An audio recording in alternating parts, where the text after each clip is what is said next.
Dan atas kerja keras dan juga keberaniannya itu, suatu ketika Abu Bakar radhiyallahu anhu pernah berkata, "Aku ingin menangis dikala mengingat perang Uhud. Hari di Uhud adalah hari milik Tolhah bin Ubaidillah." Allahu Akbar, merinding aku. Hai, wassalamualaikum warahmatullahi wabarakatuh. Terima kasih sudah klik video ini. Oke, jadi seperti tahun lalu full di hari Selasa selama bulan puasa ini aku akan kembali menceritakan kisah-kisah Islam khususnya tentang sahabat Rasulullah ya. Nah, kisah sahabat yang akan aku bawakan malam ini adalah sahabat yang dijuluki oleh Rasulullah sebagai seorang syahid yang masih hidup dan berjalan di muka bumi. Syahid tapi masih hidup, macam mana tuh? Nanti dengar. Beliau adalah Tolhah bin Ubaidillah radhiyallahu anhu. Nah, kok bisa Nadia beliau mendapatkan julukan demikian? Nah, jadi sosok Tolhah bin Ubaidillah ini adalah seorang saudagar kaya raya dari kaum Quraisy. Nah, setelah memeluk Islam, beliau ini secara sukarela mengorbankan dirinya untuk melindungi Rasulullah SAW dari serangan kaum Quraisy di perang mana? Perang Uhud. Dan saking besarnya upaya Tolhah bin Ubaidillah untuk menjaga Rasulullah, beliau sampai menderita 79 luka tusukan hampir di seluruh tubuhnya. Dan selain itu juga beliau ini adalah seseorang yang tidak segan-segan mewakafkan diri dan juga hartanya untuk agama Islam. Pokoknya beliau ini baik kali lah, dan atas semua kebaikannya itu juga Rasulullah SAW juga memberikan beberapa julukan untuk beliau. 4 diantaranya adalah mata elang di Uhud, Tolhah al-Khair atau Tolhah yang berbudi baik, Tolhah al-Jaud atau Tolhah yang pemurah, dan juga Tolhah al-Fayyad atau Tolhah yang dermawan. Penasaran sama kisah lengkapnya ya kan? Jadi tanpa berlama-lama kita langsung masuk aja ke kisahnya ya. Check it out.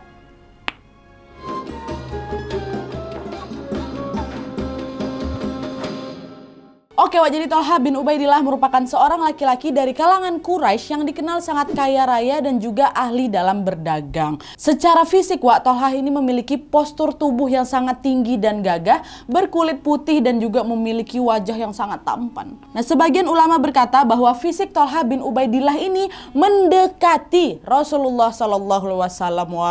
Nah, ayah Tolhah ini bernama Ubaidillah bin Utsman yang telah wafat di masa jahiliyah. Jadi sebelum kedatangan Islam nih. Sedangkan ibu beliau bernama Asyabah binti Hadrami, seorang wanita dari keluarga yang kaya raya nih. Nah, sejak kepergian ayah Tolhah, ibunya pun tidak menikah lagi sehingga Tolhah lah yang mewarisi itu harta kekayaan dari almarhum suaminya atau bapaknya ini kan, yang semuanya diturunkan kepada Tolhah. Nah, memiliki harta yang melimpah di usia muda ini tidak membuat Tolhah terlena. Tolhah langsung menggunakan harta orang tuanya tersebut sebagai modal untuk berdagang. Dan ketika usia beliau masih 16 tahun, beliau mulai bepergian dari Mekah ke negeri Syam bersama dengan kafilah dagang Quraisy yang lainnya. 16 tahun umurnya setara macam 2 atau kelas 3 SMA lah kan. Udah jadi pengusaha muda beliau nih. Dan sekedar informasi perjalanan dari Mekah ke Syam ini memakan waktu yang cukup lama, sekitar 2 bulan lamanya untuk pulang dan juga pergi. Nah, di usia inilah pada saat melakukan perjalanan ini Tolhah mengalami satu pengalaman menarik yang membuat beliau tergugah untuk bertemu dengan Rasulullah SAW dan menyatakan dirinya ingin masuk agama Islam. Ya, jadi ceritanya nih cerita keislaman Tolhah ini bermula ketika beliau bersama rombongannya tiba di Busra, yaitu macam sebuah daerah dekat negeri Syam tulah. Nah, wilayah tersebut merupakan sebuah pasar yang memang ramai oleh pengunjung yang memang berniat melakukan aktivitas jual beli. Terus tiba-tiba di depan pintu gerbang pasar itu muncullah seorang pendeta Nasrani yang berteriak-teriak kepada mereka semua, "Wahai para pedagang, siapa dari kalian yang berasal dari kota Mekah?" kata pendeta ini. Nah, Tolhah yang mendengar teriakan itu pun langsung menyahut, "Wahai saudaraku, kami adalah penduduk Mekah." Nah, terus pendeta tersebut pun lantas bertanya lagi, "Sudah munculkah di kota kalian seseorang bernama Ahmad bin Abdillah?" kata pendeta kan. "Ahmad yang mana?" kata Tolhah. "Di Mekah ada beberapa orang yang menggunakan nama itu. Yang ku maksud adalah Ahmad bin Abdullah bin Abdul Muthalib." Maksud pendeta ini Nabi Muhammad. Tapi waktu itu Tolhah belum tahu nih, memang kenapa dengan orang itu? Tanya Tolhah lagi kan. Si pendeta pun kemudian menjawab, "Ketika orang itu sudah keluar, hendaklah kalian menjadi pengikutnya karena dia adalah nabi penutup atau nabi yang terakhir. Tapi dia akan diusir oleh kaumnya dari wilayah haram sehingga dia akan hijrah ke sebuah kota yang yang sangat subur. Banyak air, kanan kirinya dipenuhi bebatuan hitam, hingga juga ditumbuhi pohon kurma yang sangat melimpah. Nah, kota ini maksudnya apa, Wak? Kota Madinah. Sedangkan kota kedatangan orang tersebut adalah Mekah, ya. Nah, ucapan sang pendeta tersebut ternyata begitu membekas, Wak, di hati Thalha bin Ubaidillah nih. Beliau penasaran kan, sekaligus takjub juga dengan penuturan si pendeta tersebut. Dan FYI, Wak, di mata orang Arab di zaman itu, seorang pendeta ini dianggap sebagai seseorang alim yang sangat dekat dengan Allah dan juga Nabi Isa alaihissalam, sehingga kata-katanya layak dipercaya. Oke, maka tanpa berlama-lama Thalha pun memutuskan, Wak, untuk balik lagi nih ke Mekah, meninggalkan rombongannya yang lagi berdagang di Syam tuh, ditinggalkan ya. Saking penasarannya beliau nih, Wak.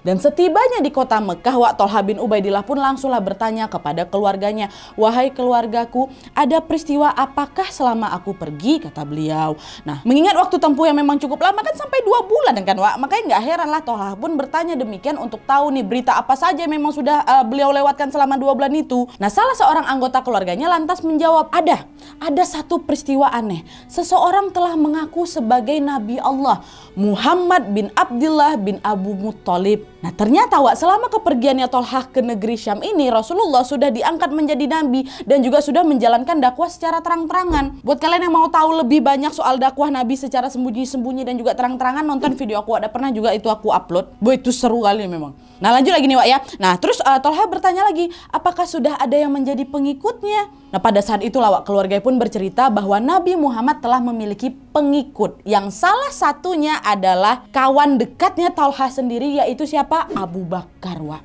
Nah, Thalha yang merasa mengenal sosok Abu Bakar dari sebuah majelis pun langsung berkeinginan untuk menemui Abu Bakar nih. Di mata Thalha radhiyallahu anhu, Abu Bakar adalah seorang ahli sejarah Quraisy yang dikenal apa? Jujur, penyayang dan juga lemah lembut, ya kan? Maka tidak mungkin bagi seorang Abu Bakar beriman pada orang yang salah nih. Dan atas alasan itulah tanpa pikir panjang Thalha pun langsung menemui Abu Bakar untuk bertanya lebih lanjut. Benarkah wahai Abu Bakar, Muhammad bin Abdullah telah menjadi nabi dan engkau sudah mengikutinya? Abu Bakar menjawab, "Ya, benar sahabatku." Abu Bakar pun kemudian menceritakan kisah Rasulullah dan juga pengalamannya sejak ada di Gua Hira sampailah turun itu ayat pertama di Al-Quran kan. Nah, usai Abu Bakar bercerita, barulah Thalha radhiyallahu anhu pun membuka suara dan menceritakan kisah pertemuannya dengan pendeta di Busra tuh. Nah, Abu Bakar yang pada saat itu juga ikut terkejut dan tercengang pun mulai berkata, "Marilah sahabatku, kita pergi menemui Rasulullah. Ceritakan kepada beliau peristiwa yang engkau alami, serta dengarkan pula apa yang dikatakan Rasulullah tentang agama yang sedang dibawanya." Udahlah tuh, akhirnya mereka berdua pun menemuilah itu Rasulullah kan. Nah, di pertemuan pertama Thalha dengan Rasulullah SAW, secara kebetulan pula pada saat itu Rasulullah lagi baca ayat suci Al-Quran. Nah, Thalha yang mendengarkan lantunan yang sangat indah itu pun hatinya langsung tersentuh penuh rasa keharuan, sehingga di titik itu beliau pun memantapkan diri untuk mengucapkan kalimat syahadat. Nah, dengan terucapnya syahadat dari Thalha bin Ubaidillah, maka Thalha bin Ubaidillah pun tercatat sebagai 10 orang pertama yang memeluk agama Islam. Tapi menjadi seorang muslim ternyata tidak semudah itu, ya kan. Semenjak masuk Islam nih Thalha bin Ubaidillah pun mendapat beragam kecaman, termasuk dari mana? Dari keluarganya sendiri. Keluarga itu jadi merasa kecewa gitu loh dengan keislamannya Thalha. Nah, di antara para keluarganya yang marah, orang yang paling sedih mendapati Thalha masuk Islam adalah siapa? Ibu kandungnya sendiri, ibunya si Asy'abah tadi itu. Kenapa kayak gitu? Karena Asy'abah sebagai seorang ibu Thalha pun betul-betul mengharapkan Thalha ini nantinya akan menjadi pemimpin kaum Quraisy. Apalagi mereka semua tahu bahwa Thalha ini adalah seorang pemuda yang sangat gagah, beliau pemberani dan juga berhati mulia. Akhirnya semua keluarga pun berusaha membujuk Thalha dengan lembut untuk keluar dari agama Islam dan kembali lagi menyembah ke agama nenek moyangnya, yaitu apa? Berhala. Akan tetapi segala bujuk rayu tersebut tidak pernah sekalipun berhasil. Karena apa? Karena Thalha bin Ubaidillah radhiyallahu anhu begitu kokoh pendiriannya untuk tetap menjadi pengikut Rasulullah SAW. Nah, mendapati Thalha yang sama sekali tidak goyah, keluarga pun mulailah menggunakan cara kekerasan dengan menyakiti Thalha secara verbal dan juga fisik. Tuh kalian. Nah, sebagaimana sudah diceritakan oleh Mas'ud bin Kharaishiwa, di mana pada suatu hari nih beliau ini, Mas'ud ini sedang berada di antara Bukit Sa'i. Nah, waktu itu beliau melihat ada sekelompok orang menggiring ya seorang pemuda dengan tangan terbelenggu. Nah, pemuda itu nggak sendirian, Wak. Pemuda itu diarak bersama sosok yang Mas'ud ini kenal dan juga seorang sahabat Rasulullah, yaitu siapa? Abu Bakar. Dua orang nih digiring. Nah, rombongan yang menggiring tersebut berlari-lari di belakang Abu Bakar dan pemuda malang ini sembari mendorong, memecut, dipukul kepala mereka dari belakang. Pokok disiksa lah itu sambil digiring tua. Dan di belakang kedua laki-laki tersebut ada seorang wanita parubaya yang lagi melontarkan caci maki dan juga kata-kata kasar. Nah, Mas'ud yang penasaran lantas bertanyalah pada kawan yang memang lagi ada di situ kan, yang juga melihat kejadian tersebut. Ada apa dengan pemuda itu? Siapakah dia? Kawannya bilang, dia adalah Thalhah bin Ubaidillah. Ku dengar dia keluar dari kepercayaan nenek moyang dan mengikuti Muhammad, anak Bani Hashim. Nah, lantas siapa wanita tua itu? Kata Mas'ud kan. Nah, kawannya bilang dia adalah Asy'abah binti Al-Hadrami, ibu kandung dari pemuda itu. Rupanya mamanya Thalhah bin Ubaidillah atau Asy'abah ini juga turut menyiksa Thalhah karena tidak terima anaknya masuk Islam. Diarak anaknya. Dan setelah diarak menuju ke suatu tempat, dia belum selesai nih, udah setelah diarak ditaruh di suatu tempat Naufal bin Huwailid yang memang dikenal sebagai singa Quraisy mengikatkan sebuah tali ke tubuh Thalhah dan juga Abu Bakar. Oleh Naufal, mereka diikat menjadi satu kemudian diserahkan kepada tukang pukul. Untuk apa? Untuk disiksa sampai tubuh mereka berdarah-darah toh kalian. Dan atas peristiwa itu Thalhah bin Ubaidillah dan juga Abu Bakar radhiyallahu anhu dikenal sebagai Al-Qarinain atau sepasang sahabat yang mulia. Meskipun bertubi-tubi mengalami cobaan yang begitu berat, hal itu justru membuat pengorbanan Thalhah semakin besar untuk membela agama Islam. Karena keberanian dan pengorbanannya itu, Rasulullah SAW secara khusus memberikan beberapa julukan kepada beliau. Kita bahas satu-satu gelar-gelar beliau termasuk kisah-kisah di baliknya ya. Simak baik-baik.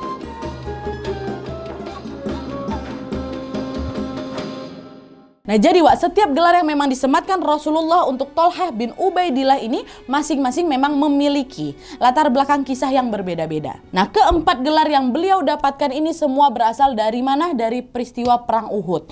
Yang pertama nih, kita mulai ya. Yang pertama adalah Asyahidu Hayyu ya. Nah, jadi di salah satu video aku pernah membahas tentang perang Uhud.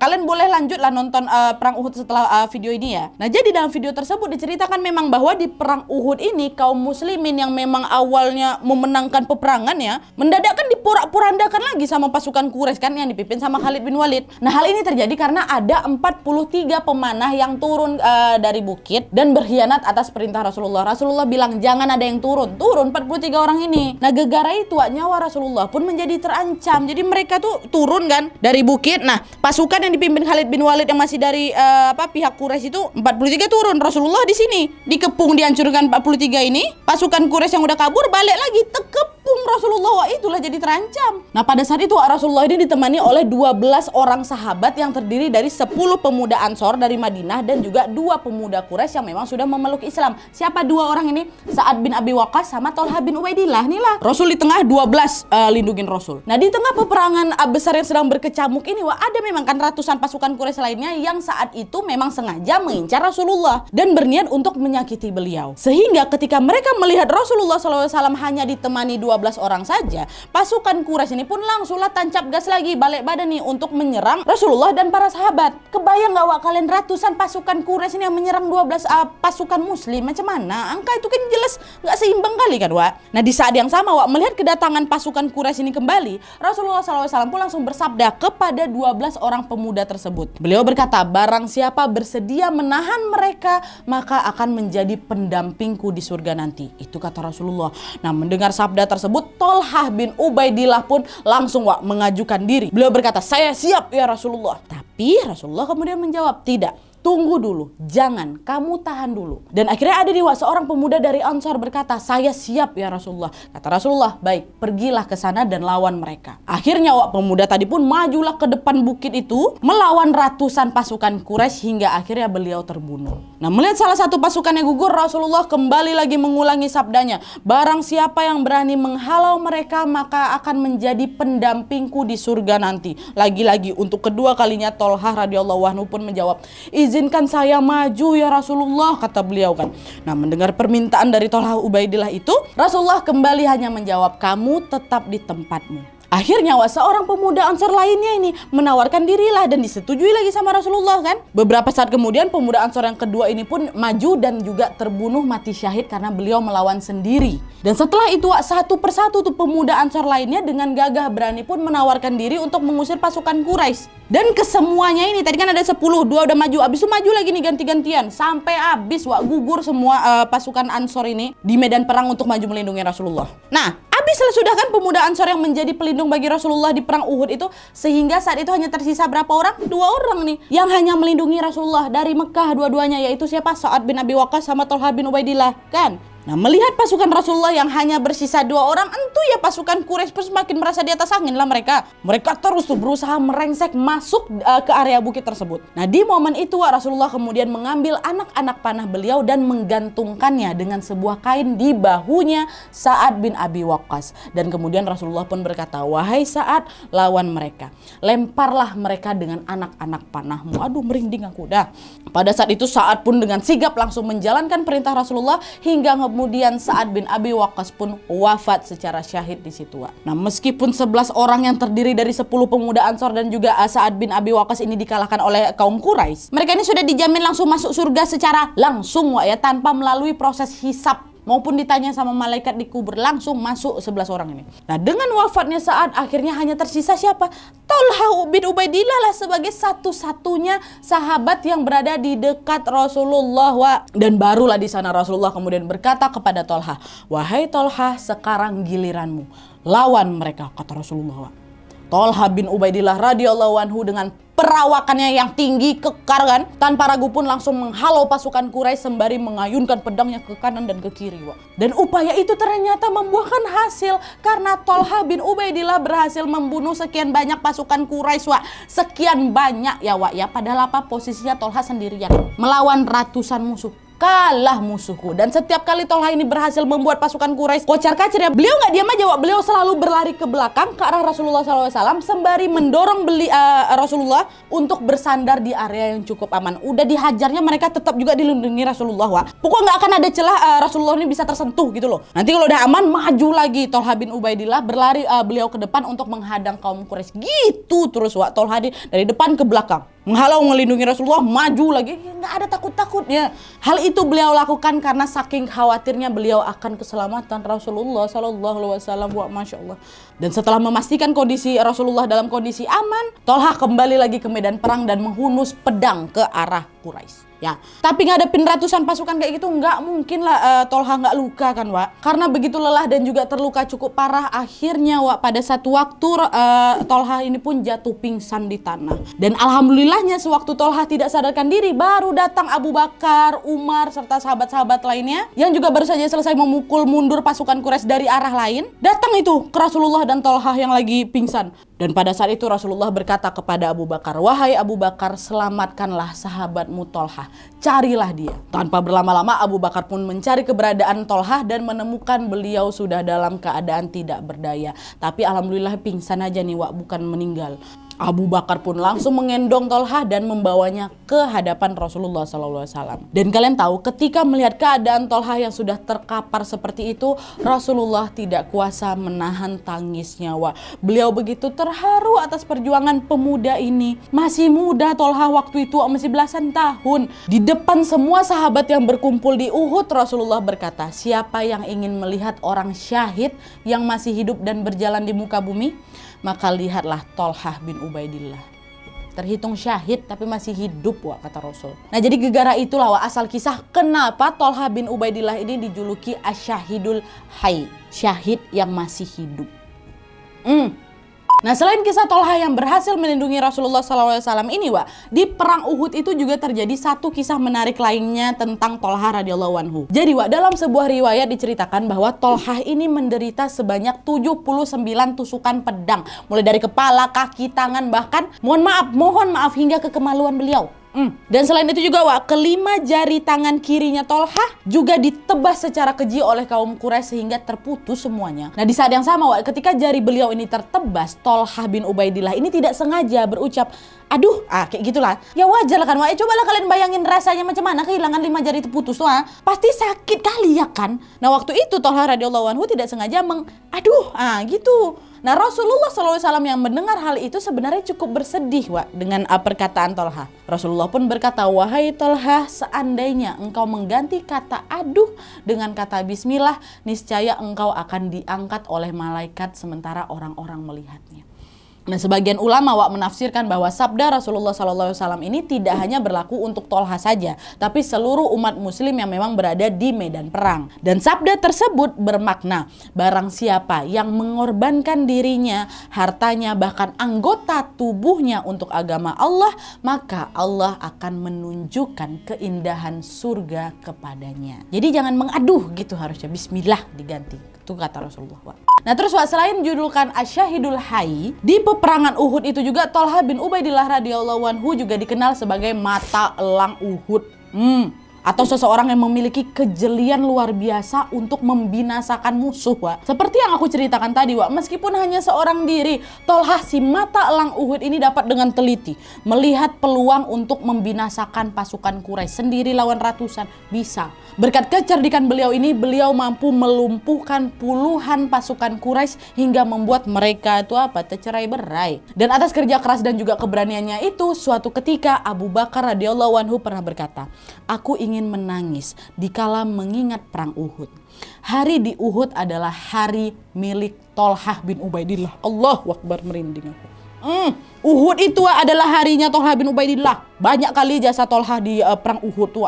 Bayangin 1 lawan ratusan, kalau bukan butuh kejelian apalagi makan mata elang Uhud. Bisa langsung ditebas ya semua pasukan Quraisy yang jahat tuh. Terus, Wak, julukan ketiga Tolha bin Ubaidillah ini juga memiliki julukan Tolha al-Khair atau Tolha yang paling baik, yang terucap langsung dari lisan Rasulullah SAW, Wak.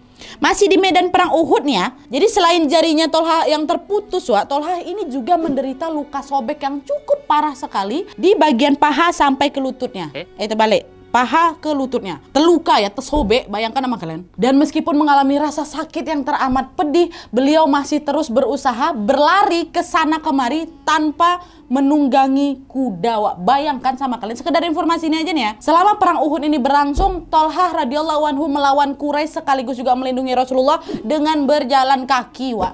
Padahal ratusan pasukan itu pakai apa? Pakai kuda semua, beliau jalan kaki. Dan ketika beliau melihat Rasulullah SAW dalam keadaan bahaya nih, mau diserang sama Quraisy, Tolha bin Ubaidillah dengan kakinya yang terobek parah itu berlari, Wak, menuju ke arah Rasulullah dan dan menggendong Rasulullah SAW ke pundaknya. Tolha mengabaikan rasa sakit di kakinya meskipun darah itu ngucur deras dari dari paha tuh. Coba kalian bayangin, Wak, dengan luka separah itu, beliau Tolha bin Ubaidillah ini masih berusaha bangkit berlari-larian membantu Rasulullah SAW. Saat itu, Wak, yang ada di pikirannya Tolha cuma satu, yang penting Rasulullah SAW selamat. Jangan sampai Quraisy melukainya meskipun hanya 1 goresan pedang. Gak mau Tolha. Dan atas pengorbanan luar biasanya beliau, Allah Subhanahu wa Ta'ala dengan kuasanya seketika langsung menyembuhkan luka robek di kaki beliau. Mendadak hilang gitu aja lukanya, Wak. Jadi nggak bebekas sama sekali itu. Astagfirullahaladzim, merinding aku. Aku macam mau ikut perang itu juga lah, macam mana? Oke, anyway dah. Melihat kegigihan dan juga kebaikan Tolha bin Ubaidillah, Rasulullah pun kemudian berkata, wahai Tolha, sungguh engkau adalah Tolha al-Khair atau sahabatku yang paling baik. Terucap sama Rasulullah kayak gitu, Masya Allah. Nah terus ada lagi juga di Tolha bin Ubaidillah yang dikenal sebagai sosok yang murah hati dan juga gemar membela sahabat-sahabat beliau. Ada nih satu cerita ya, di mana pada saat itu Tolha bin Ubaidillah ini mendengar bahwa Abu Hurairah, seorang periwayat hadis, difitnah, Wak, sama sekelompok orang. Nah di depan Tolha, orang-orang itu bilang, bagaimana bisa orang yang baru saja masuk Islam hafal begitu banyak sabda yang dikatakan nabi-nabi? Bukankah yang disampaikannya itu dusta? Ini kata orang-orang ini terhadap Abu Hurairah. Nah, mendengar hal itu, Tolha radhiyallahu anhu pun langsung menegur mereka dan berkata, jika dia mendengar apa yang dikatakan Rasulullah yang tidak aku dengar, maka hal itu tidak perlu aku ragukan. Supaya kalian tahu, Abu Hurairah ini selalu berada di pintu rumah Rasulullah SAW. Maka bukan tidak mungkin dia mendengar lebih banyak daripada yang aku dengar. Itu kata Tolha di depan orang-orang itu. Langsung terdiamlah mereka 1000 bahasa kan dengar jawaban Tolha. Segitu mulianya beliau dalam membela sahabat-sahabat beliau nih wa. Yang keempat, gelar selanjutnya yang dimiliki oleh Tolha adalah Tolha Al-Fayyad, atau Tolha yang dermawan dan tidak pernah pelit dalam berinfak. Ada sebuah riwayat dari Musa bin Tolha, anak kandung dari Tolha sekaligus juga tabi'in, yang berkisah tentang kedermawanan ayahnya. Nah jadi suatu ketika Tolha radhiyallahu anhu ini mendapatkan kekayaan sebesar 700.000 dirham. Dan FYI kalau dirupiahkan 1 dirham itu bernilai 50.000 rupiah saat ini. Saat ini yang berarti 700.000 itu senilai 35 miliar rupiah. Nah kekayaan ini memang tidak disebutkan ini dari mana asalnya, entah dari warisan orang tuanya atau dari salah satu bisnisnya yang sukses gitu, nggak tahu. Yang penting punyalah kekayaan 35 miliar ini kan. Karena waktu itu juga beliau kan dikenal adalah seorang saudagar muda yang sangat kaya raya dan memiliki banyak sekali sumber penghasilan yang halal. Nah terus suatu malam Tolha radhiyallahu anhu ini pun terlihat begitu gelisah, nggak bisa tidur beliau. Beberapa kali beliau terbangun kan, terbangun nggak enak hati, terus lanjut tidur lagi, nanti terbangun lagi, pokok gelisah lah Nah istrinya Tolha radhiyallahu anhu yang melihat hal itu pun kemudian berkata, ada apa denganmu wahai suamiku, engkau terlihat sangat gelisah. Nah mendengar pertanyaan dari istrinya, Tolha radhiyallahu anhu pun menjawab, bagaimana aku bisa tenang beribadah kepada Robku sedangkan di rumahku ada titipan harta sebanyak ini. Nah istri Tolha dengan lembut pun berkata, apakah engkau lupa akan sahabat-sahabatmu suamiku? Ketika pagi tiba, siapkanlah nampan dan bagikan harta ini kepada mereka. Nah mendapatkan saran dari istri tercintanya, seketika Tolha pun langsung tersenyum legawa. Terus keesokan harinya langsung nih beliau ngambillah nampan kan. Gak satu nampan nih, banyak tuh nampan-nampan kosong. Diletakkanlah sama beliau keping-keping dirham di atasnya. Dan nampan tersebut pun langsung dibagikan kepada seluruh sahabat, keluarga dan juga para fakir miskin yang sedang membutuhkan. Intinya beliau betul-betul menghabiskan 35 miliar harta tersebut dengan dibagikan dan tidak menyisakan sedikit pun untuk beliau sendiri. Di hari itu langsung dihabiskan, langsung diinfakkan, sedekahkan, dibagi-bagi semua, Masya Allah. Dan selain itu juga ada riwayat yang menyampaikan bahwa istri Tolha radhiyallahu anhu yang lainnya yang bernama Syu'dah pada suatu hari menemukan Tolha bin Ubaidillah dalam keadaan lagi-lagi lemas dan lesu. Nah Syu'dah yang keheranan pun lantas bertanya, ada apakah dengan engkau wahai suamiku Tolha? Mengapa engkau terlihat memikul beban yang begitu berat? Dengan suara yang lirih Tolha radhiyallahu anhu pun menjawab, aku bersedih atas harta yang aku miliki. Aku takut akan hisapku dengan harta sebanyak ini.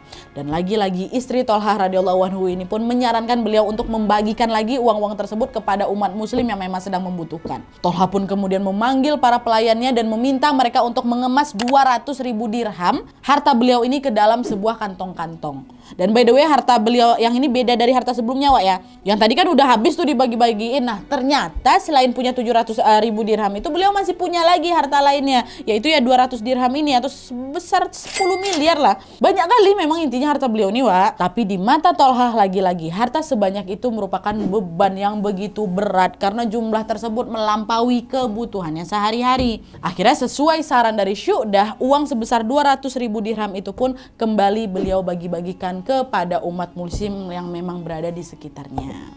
Nah dari kisah-kisah itu tampaklah salah satu keistimewaan dari sosok Tolha bin Ubaidillah radhiyallahu anhu, yaitu apa? Gemar bersedekah Memiliki harta yang melimpah ruah itu tidak lantas membuat Tolha lupa diri. Bahkan beliau sama sekali tidak kepikiran untuk menggunakan uangnya untuk bermewah-mewahan, nggak ada. Macam dibangunnya rumahnya jadi istana megah, bisa.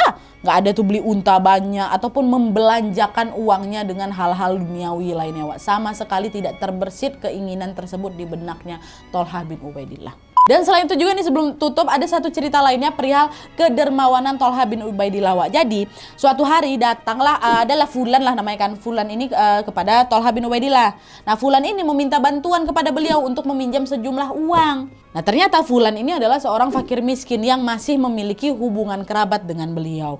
Tergugahlah sama rasa kasihan tersebut, Tolha ini pun langsung berkata, aku mempunyai sebidang tanah pemberian Utsman bin Affan kepadaku seharga 300.000 dirham. Jika engkau butuh, ambillah tanah itu, atau aku akan jual ke orang lain dulu dan memberikan uang penjualan itu kepadamu, kata Tolha. Nah, mendengar penawaran Tolha, si fulan ini pun berkata, kalau engkau tidak keberatan, biarlah aku terima uangnya saja, wahai Tolha. Dan ternyata betul, Wak Tolha langsung pergi keluar rumah menjual tanah tersebut dan memberikan hasil penjualannya kepada fulan tadi secara cuma-cuma. Semuanya, Masya Allah.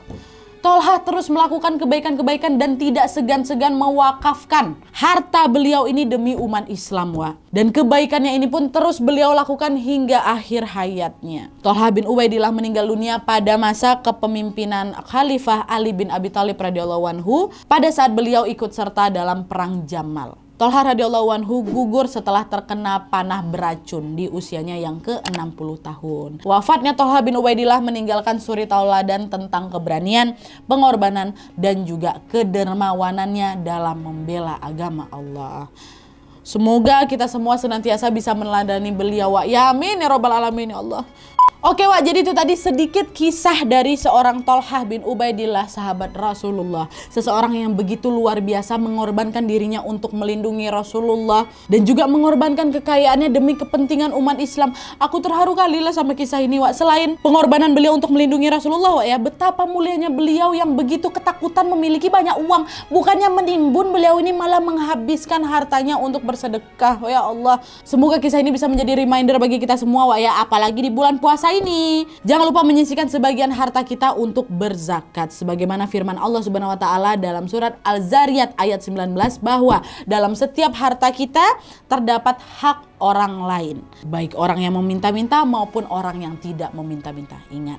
Ya, jadi gimana pendapat kalian tentang kisah ini? Bagian mana yang menurut kalian paling menarik? Atau mungkin ada banyak ini memang kisah yang tidak aku masukkan di sini. Kalau kalian pengen berbagi dengan sahabat-sahabat lainnya, bisa langsung ditulis aja di kolom komentar di bawah. Oke, Wak, jadi sekian dulu videonya. Terima kasih banyak yang sudah menonton. Kalau kalian suka video ini, klik like-nya. Jangan lupa komen di bawah untuk ide dan saran-saran untuk video selanjutnya. Jangan lupa nyalain notifikasinya supaya kalian tahu kalau aku upload video baru. And as always, jangan lupa untuk klik tombol subscribe supaya kalian sama-sama tahu informasi menarik dan menegangkan dari channel aku. See you next video, Wak. Bye.